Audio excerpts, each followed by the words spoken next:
We are humanity. Our brains and our minds are not individual brains and individual minds. It's the mind of humanity. I know perhaps many of you will disagree, but if you examine it impartially, objectively, scientifically, you will find that the brain is not yours, nor mine. It's the brain of human beings, which has evolved to the present condition in which we find ourselves. And we have been asking, examining, observing, not analyzing, why human mind has lived with this despair, this depression. Why the human beings have not, during all these millennia, have not changed radically. That is the problem. That's what we have been talking over together. Talking over together, not listening to the speaker and say, well, he's theoretical, nonsensical, oriental, all the rest of that nonsense.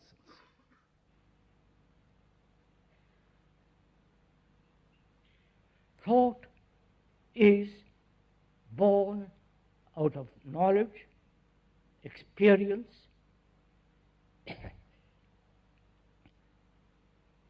which becomes memory held in the brain cells.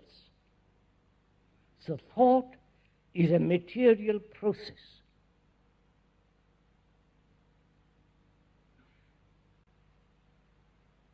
Thought has been the center of all this human struggle. This human urge to go beyond itself, the urge to find God if God exists, to find out what is illumination, if there is something beyond time, if there is something beyond man's thought which is eternal, and so on. And so thought has been exercised right from the very beginning. And thought has made the image that man must grow, evolve, become something.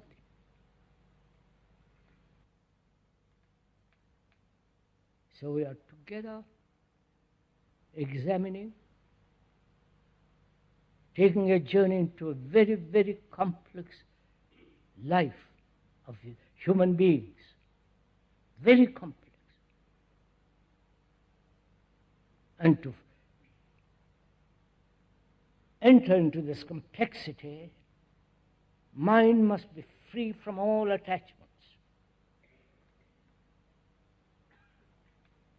from any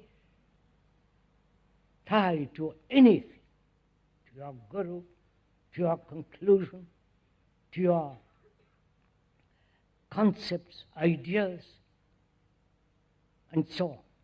Because when you are tied to something, when you are committed to a particular religion, to a particular system of thought, to a particular method of meditation, to a particular method or belief, and so on, that very commitment brings corruption.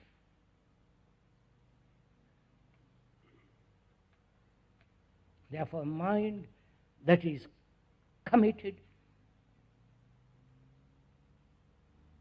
taking sides, believing, cannot possibly enter, discover where this mind can be brought about, can itself transform. Because every human being wants to be committed to something. He feels safe in that commitment.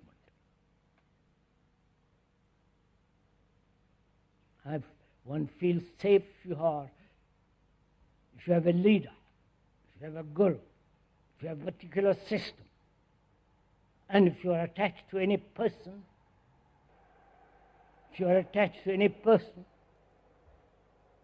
obviously you can see corruption beginning. Because in that attachment, there is fear, hate, anxiety. Similarly, if you are attached to an idea, to a belief, to a concept, to a particular image or symbol of a religion, then corruption is inevitable.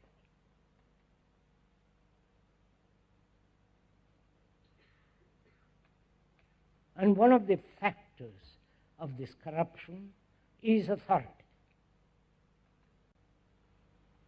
Can we see the fact in ourselves that as long as you are committed, attached, tied to something, to a person, to a belief, to a concept, there must be corruption. There must be corruption. Do we see that as a fact?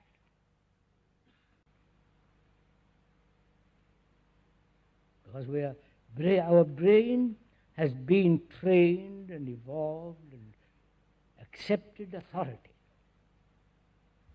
Not only the outward authority of law, which is necessary, but the authority, the psychological authority, the so-called spiritual authority. And so we are controlled, shaped by those who say we know, we have attained, we will tell you what to do, follow us, we will lead you to heaven, save you from your sins, and all that business that goes on in the world.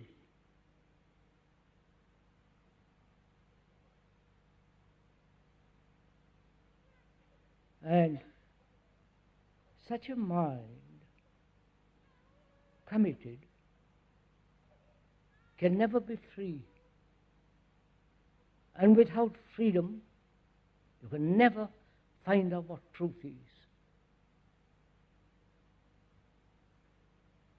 In listening to this obvious fact,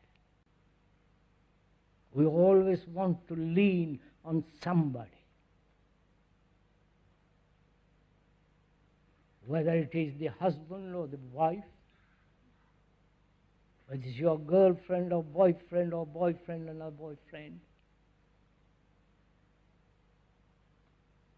We think by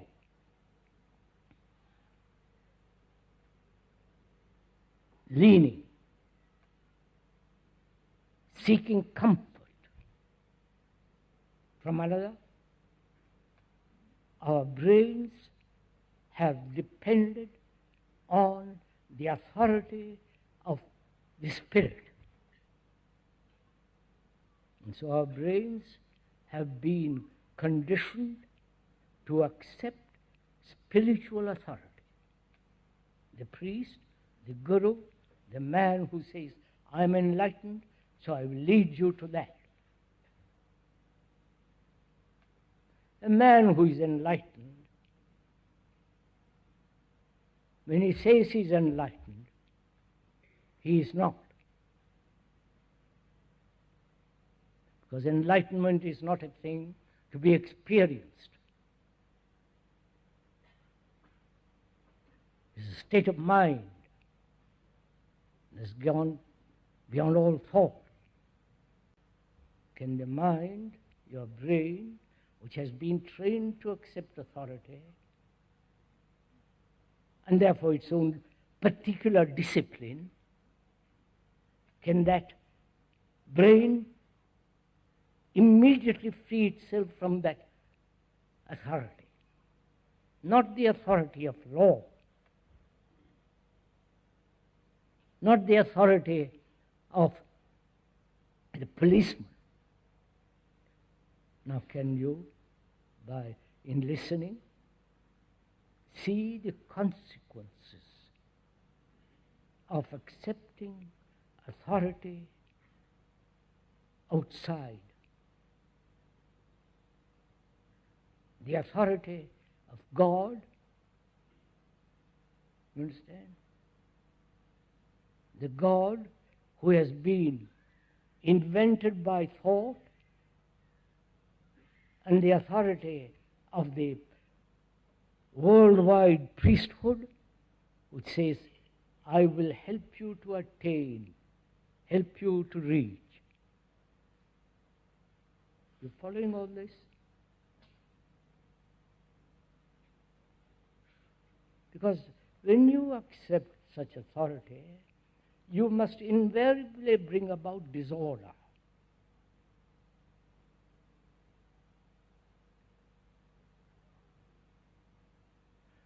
Not only disorder in yourself, but also the disorder that brings about different authorities.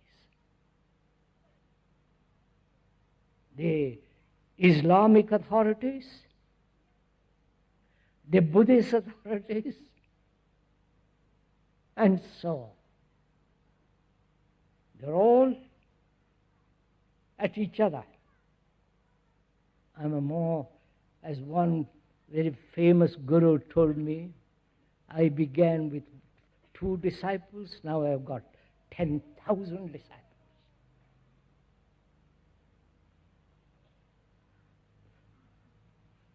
You understand, sirs, all this? So, when there is the acceptance of psychological, so-called spiritual, the authority of the spirit, the inwardness, then there must be disorder, because it brings conflict in yourself. You may say, I accept that authority because it pleases me. It gives me help. It gives me sense of protection. So you are depending on another. And when you depend on another, the consequence is fear, division, and all the conflicts that go on between what you are and what you should be. Right? So the mind, including the brain, so the mind has lived in this pattern, which is in the pattern of disorder. Look at your own minds. I don't have to. Look at your own minds. How disorderly it is.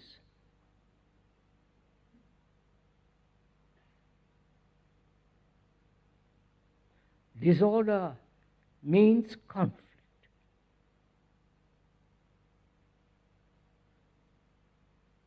Conflict between what is going on the reactions, the responses, the reflexes, and the authority, the sanctions, the so-called illuminatory dictatorship, and the fact of what you are, the conflict, which is always the desire to become something. Right? So the brain has lived in this disorder, going from one guru to another. If you can't find enlightenment here, you go off to Japan or India.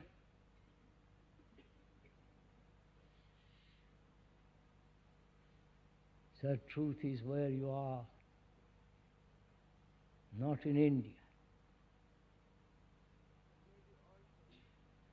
not in any other country or any other people.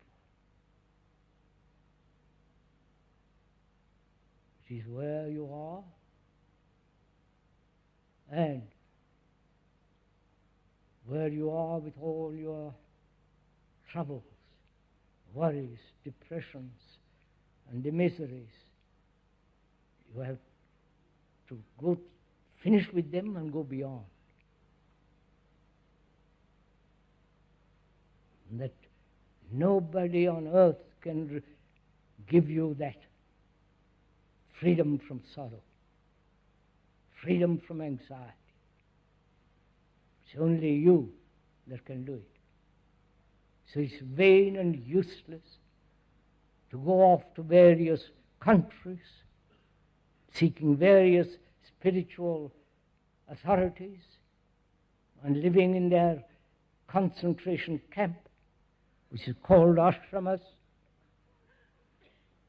This is the game we've all played for millennia. This is not something new. For 2,000 years, the priests of the Western world played this game. In India, they've been much longer at this. So this is the cause of our conflict, because we are looking to another.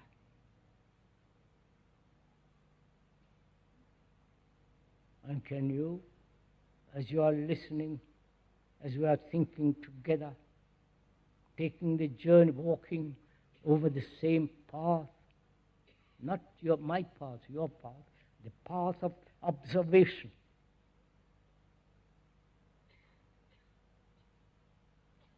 Can you see what your mind, your brain has become, and end this sense of spiritual authority immediately?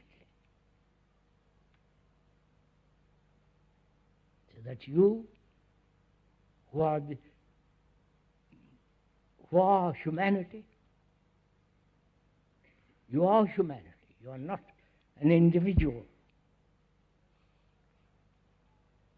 Because you go through the same door of anxiety, misery, uncertainty, fear, pleasure, sorrow, as everybody in the world does. So you are humanity, you are the world, and your brain is the world. And if you see immediately the truth of this fact, and this conflict arises not only from that, but being incapable of observing actually what is going on within yourself, without any distortion, without any judgment, just to watch it.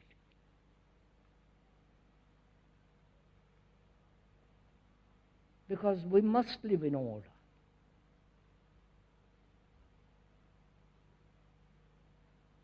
Order is absolutely essential. There is no relative order. There is only order or disorder. You understand what we've been saying? Either there is complete order in it, totally, or there is only disorder. It isn't something in between the two. What is in between the two is disorder.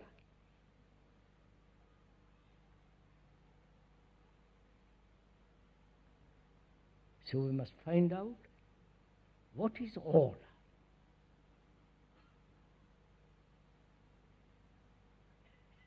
First of all, to find out what is absolute order. There is such thing as absolute order. So, what is order?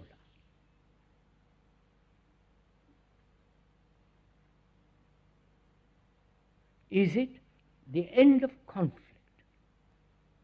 You are observing your own structure of yourself. The word structure there means movement. Movement of yourself. Because you're a living entity. And this movement of life is disorder. We may have occasionally some kind of peace, quietness.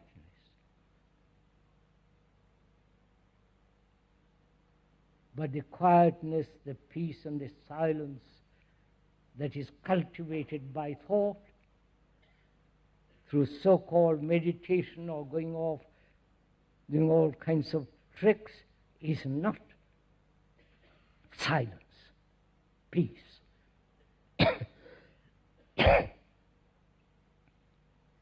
So we are now thinking together.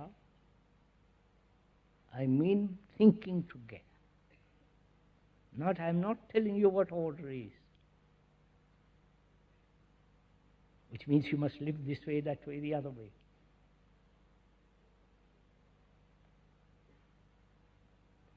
Thinking together to find out for ourselves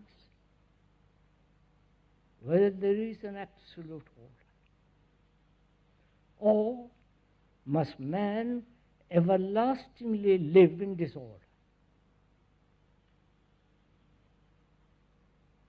So disorder and order cannot go together.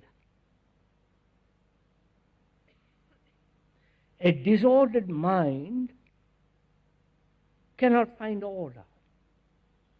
That's simple. So we must find out what brings about disorder in us. Right? Not try to find out what is order. It's like a blind, ignorant man trying to find out heaven. I mean blind man in the sense, ignorant man. He must be free of ignorance first.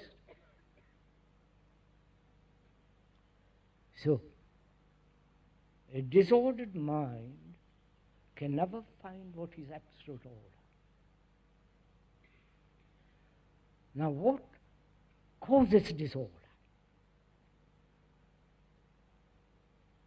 As we said the other day, when there is a cause, there must be an end to it. That's a law. Right? I don't know if you see that. Where there is a beginning, there must be an ending. Right? So, there must be a cause for disorder. What is the cause? Are there several causes for disorder in our life, or there is only one factor that brings about disorder? You understand my question? Not my question, your question.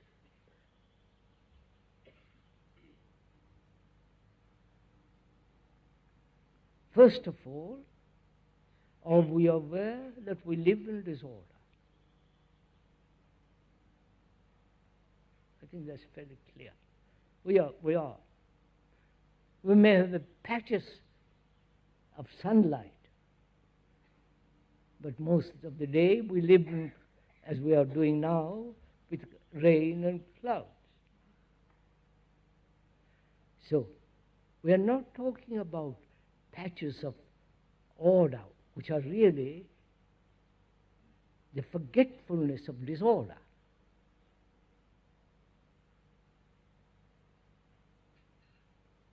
So, what is the cause of it?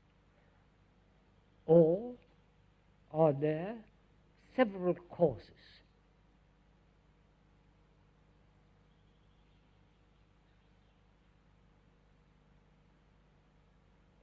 There must be disorder when there is contradiction. Not only in your action, which is not only in your thought, in your behavior, contradiction, saying one thing and doing another. Obviously. And there must be disorder as long as we are conforming. Right? Conforming to an idea, to an ideal, to an image which has been created by another. All right? Which is, as long as there is contradiction in ourselves between action and the fact, between what we think and what we do. Right? That is, as long as mind, is trying to change what is into what should be,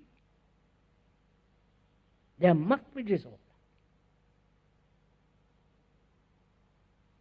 There must be disorder as long as thought dominates our actions.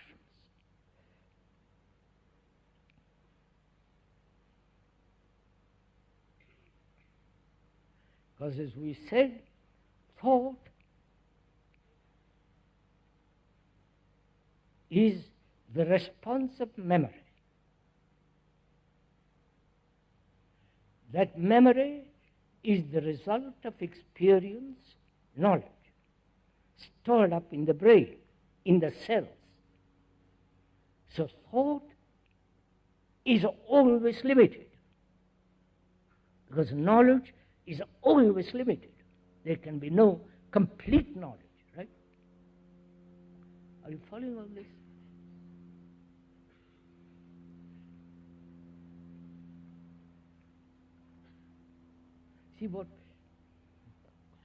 See what man has done. He knows, probably deeply and consciously, that there can be no complete knowledge about anything. So he says God, whatever that is omnipotent, omniscient, and so on, so on, so on. So look what he has done. Knowing his limitation, his knowledge must always be limited. He creates something which is total knowledge, omniscient, and struggles to reach that. You follow the game? You see what man is doing all the time. So we are saying, asking, is thought responsible for disorder? Please care. This requires a great deal of thinking. Don't just say yes or no. Thought has created the opposite. Not the fact, but the opposite. That is, I am unhappy.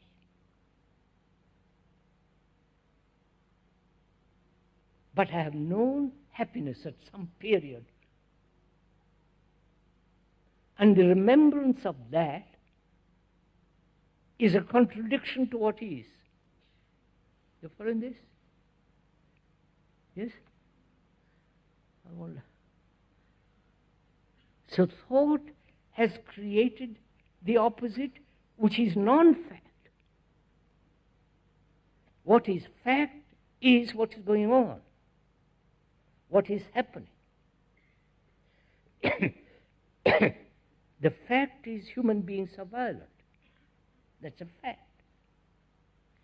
But thought has said, I must achieve non-violence, which is the opposite of what is.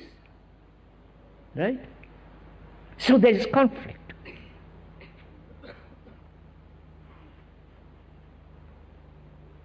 But if there is no opposite, there's only this. Then you can deal with this. You follow? You can always deal with facts, but not with non-facts. I wonder if you see this. Am I making this too complex? Too abstract? No, it's too practical, I'm afraid.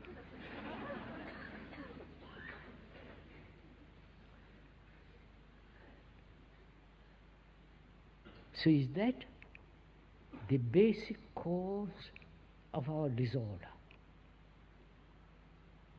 You follow? The cause is to become something, always trying to become. I'm ignorant, I must know more. I don't know enlightenment, I must achieve enlightenment. So it creates a pattern of order, pattern of values which are order, pattern of behavior. You understand? Being in disorder, thought then creates what it thinks is order, and the conflict begins.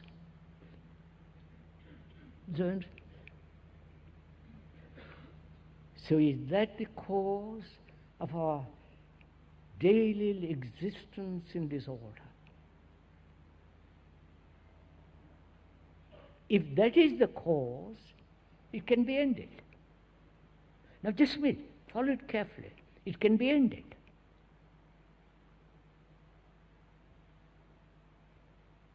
Your next question is, how? You are back again into the old principle of tell me what to do. You're following all this? One sees this fact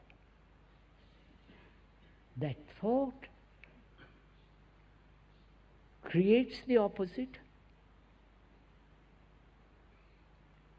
and the opposite then becomes important in order to relieve the fact, to go beyond the fact. That is, suppose one is violent. It creates its opposite because it thinks by creating the opposite, through conflict, it can be free of violence. But conflict itself is violence. So, can the mind, which has lived in the pattern of opposites, which is the pattern of non-facts, that is, when there is violence, that's a fact. The non-violence is non-fact. The ideal is non-fact. So can the mind live, look, observe only the fact without moving away from the fact? I wonder if you have understood this. That is, to move away means to suppress, to try to go beyond, to evade it, to analyze it, is moving away from this, from the fact of violence. So the brain has lived in this pattern of fact and non-fact, right? And so created the conflict. When one sees the futility, the absurdity of this, then you're only left with fact. Right? Then, how do you observe the fact?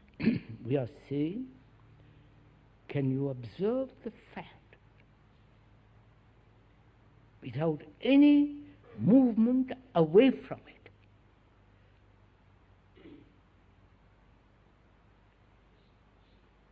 Right?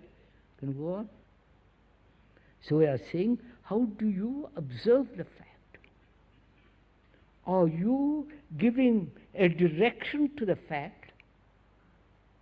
You understand what I mean? Are you looking at the fact with a motive, which is to direct it? Right? Please, all this requires tremendous attention. We're saying, how do you look at the fact?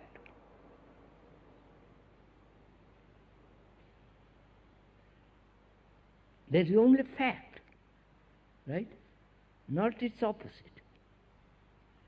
So the fact is all important, not how you translate the fact.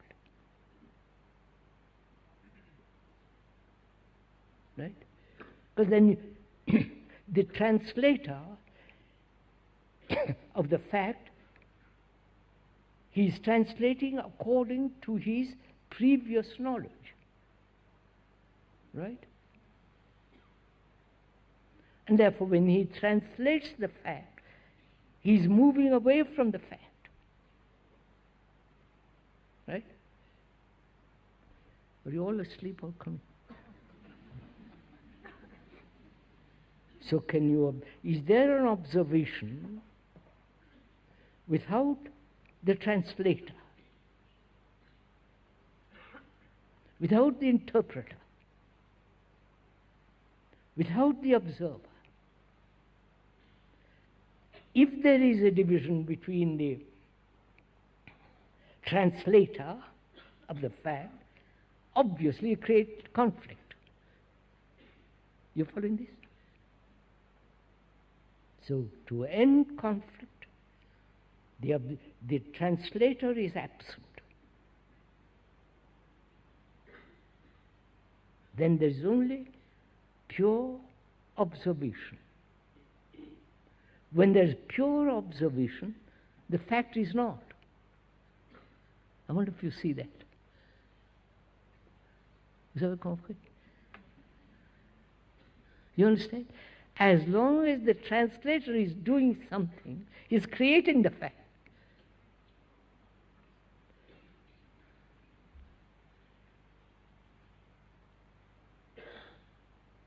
But if the translator, the interpreter, the thinker, the observer is not, the fact is non-existent.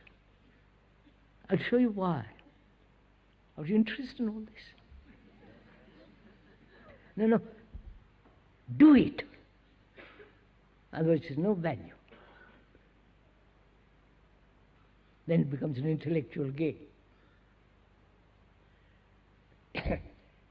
What is the fact? The fact is violence. I'm taking that as an example. The fact is violence. What is violence? Imitation, right? Conformity, comparison, anger, hate, right? Jealousy, fear, sorrow, those are all facts. Depression, elation, sorrow, all that is a fact. When you say it's a fact, what does that mean? Is it a fact because you have remembered that thing which is happening now in the past? You follow what I'm? You're following this? No, you're not.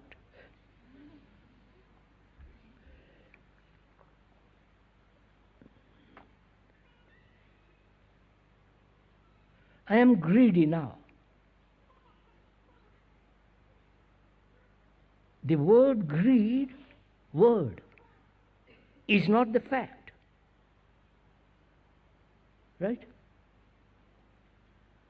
Right? But by using the word greed, I have identified it because I have used that word previously. Right? The previous recognition of the fact of what is happening is what we call fact. Are you also working with me? So by naming it, you have recognized it. Right? And so you have placed it in the past.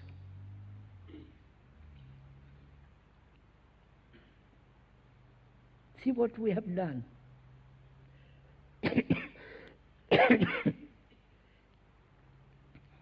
Take a very simple example.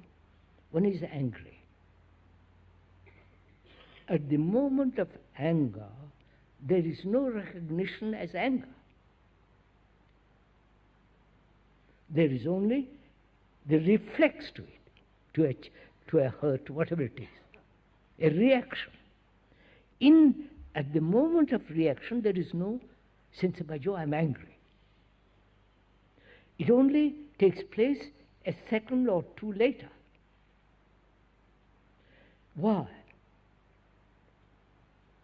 Because the mind, thought has recognized the fact according to the past remembrance. Right? So, it is dealing with what is in terms of the past, right? Which then creates conflict. Are you following this? So is there an observation without the word?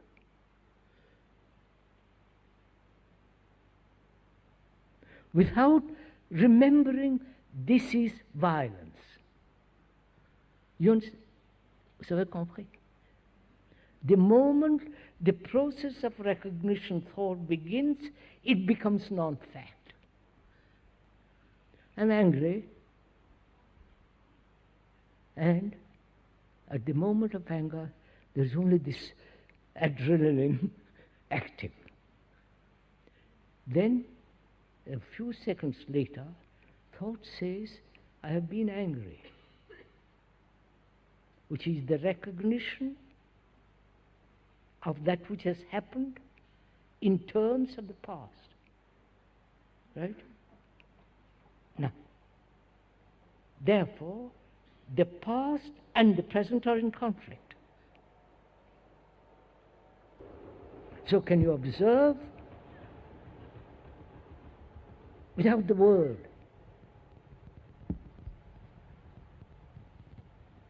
Can you observe without the translator? The thinker who says, "I remember that. It has happened again."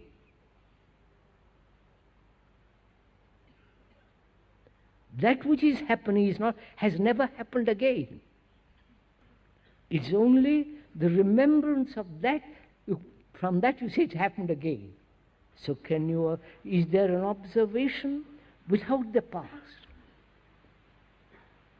Of course there can be. Then the fact is not. It is the translator, the thinker, the interpreter the observer, is creating the fact. Give it the past history to it, it withers away. You understand? Go to it. Try it. Do it, sir.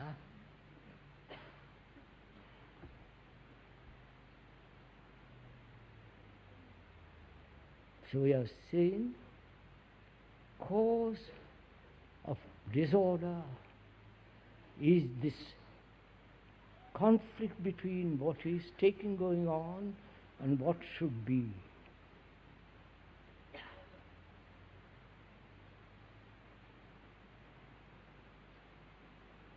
If there was no opposite, non-violence, you have to deal with the thing as is. I wonder if you're moving. You understand this? So, we are saying man has lived in disorder. And he has looked for somebody else, an outside agency, to clear up this disorder, both politically, economically, and religiously, so-called spiritually. Moment he does that, he has created the division, right? Where there is division, there must be conflict. Finish, sir.